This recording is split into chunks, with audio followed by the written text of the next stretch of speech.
പറയാനിപ്പോൾ രണ്ടുപേരെയുള്ളൂ. ഞാനും 5 വയസ്സുകാരി സിദ്രയും. വല്ലാത്തൊരു അവസ്ഥയിലാണ് ഞങ്ങളിപ്പോൾ. എന്റെ വീട്, ഉമ്മയും സഹോദരങ്ങളും. ഞങ്ങളിന്ന് രാത്രിയും സന്തോഷത്തോടെയാണ് കളിച്ചത്. ഞാൻ മാധ്യമപ്രവർത്തകനായും അനിയത്തി രക്ഷാപ്രവർത്തകയായിട്ടും ടോർച്ചുകൾ മൃതദേഹമായിട്ടും ആംബുലൻസ് വരുന്നതുമൊക്കെയാണ് ഞങ്ങള് കളിച്ചത്. ദൈവത്തിന്റെ മുന്നറിയിപ്പായിരുന്നുവെന്ന് ഇപ്പോൾ തിരിച്ചറിയുന്നു.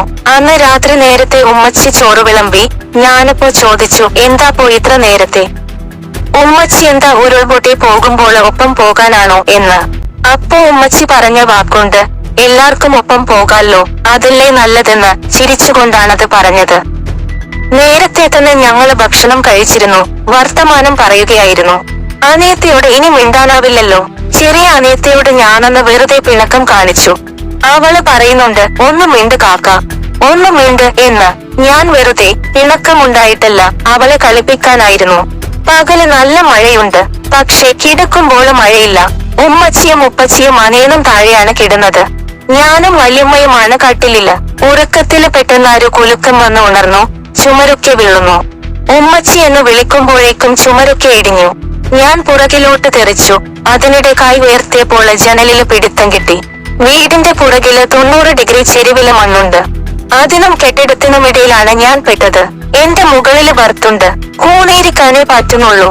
അവിടെ നിന്ന് നോക്കുമ്പോൾ വെള്ളത്തില് കുമിള വരുന്നുണ്ട്. പെട്ടെന്ന് ചെളിയില് കൈ പൊങ്ങി. വല്യമ്മയായിരുന്നു. അപ്പോ ഞാൻ പൊക്കിയെടുത്തു. പിന്നെയാണ് പുറകിൽ നിന്ന് മണ്ണിടിഞ്ഞു വന്നത് എനിക്ക് മനസ്സിലായത്. ചുരത്തിലൂടെ കടലിരമ്പി വന്നതുപോലെ. പെട്ടെന്ന് കല്ലുകൂട്ടിയിടിക്കുന്ന ശബ്ദം കേട്ടു.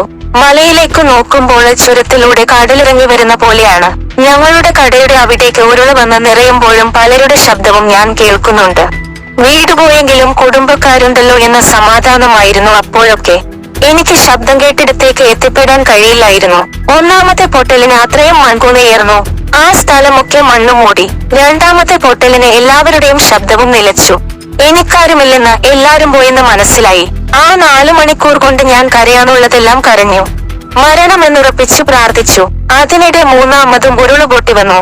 അപ്പോ ഞാൻ വല്യമ്മയോട് പറഞ്ഞു, വല്യമ്മ, ഇനി നിങ്ങളെയുള്ളൂ, എല്ലാം പോയി. എന്നെ നോക്കൂല്ലേ? ഒന്ന് തൊട്ടാല് വീഴുന്ന വല്യമ്മയാണ്. പക്ഷേ അപ്പോ ശബ്ദത്തില് പറഞ്ഞു, മോനെ, ഞാൻ നിന്നെ നോക്കും. ഉമ്മാനെ എങ്ങനെയെങ്കിലും രക്ഷിക്കണമെന്നു കരുതി ഞാൻ ജനലിൽ നിന്ന് എഴുന്നേറ്റ് അടുത്ത കെട്ടിടത്തിലേക്ക് പെട്ടെന്ന് ചാടിപ്പിടിച്ചു കയറി. ആ വീടല്ലാതെ വേറെ ഒന്നുമില്ല. എനിക്ക് വല്യമ്മയെ എങ്ങനെയെങ്കിലും രക്ഷപ്പെടുത്തണമെന്നായിരുന്നു.